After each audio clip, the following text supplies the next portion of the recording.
骂我是吧？你可牛逼了，一天。来货了啊！现在拆的是新上市的一款全新的骑士钓鱼小钓台，一起来看看啊！深得你心是不是？嘎轻啊，嘎轻，好小，贼轻，轻啊，贼轻，2.9公斤。它这个腿是折叠式的，就比以前的老款要收纳方便很多。哇，这个太精致了，质感很不错啊。然后它这个靠背是这种折叠式靠背，后边是这样的啊。这个是耳盒架，然后下边鱼护架啊，它就这么简单，然后也是一样这样滑道式的啊，都可以调整它这个位置。双炮的一个设计，它这个副炮台啊架在这个主炮台上，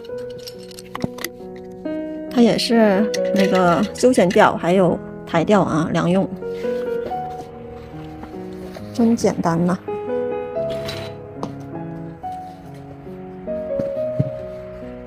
得放个坐垫是不？凉不凉？柜台，正常是用的时候两个都动。他说的我们摆柜台这么摆好看，就是它的位置哈。你用的时候你随意那头还是这头。然后它这个腿儿，重点不给说呢，腿啊，这腿是可以，就是这块哪块有个卡扣啊，这儿这个是卡扣啊，掰这个然后给它推，不能硬掰。不是我说的那个腿的长短，玛利亚，它就是长短就是可以前边后边单独啊，这个这样啊，跟着地形你可以做调节。按下去，按这个，按这个以后，这个腿就可以调整高度。它就是4个腿，你可以随意调整它这个腿的高度，就是根据地形。这个是它的一个亮点啊。前面也可以啊。前面也可以啊。对，就是对于那个喜欢野钓的这个钓友来说啊，那它就是适合各种这个地形。这个靠背还有一个小细节啊，它是有弧度的啊，不是一字形。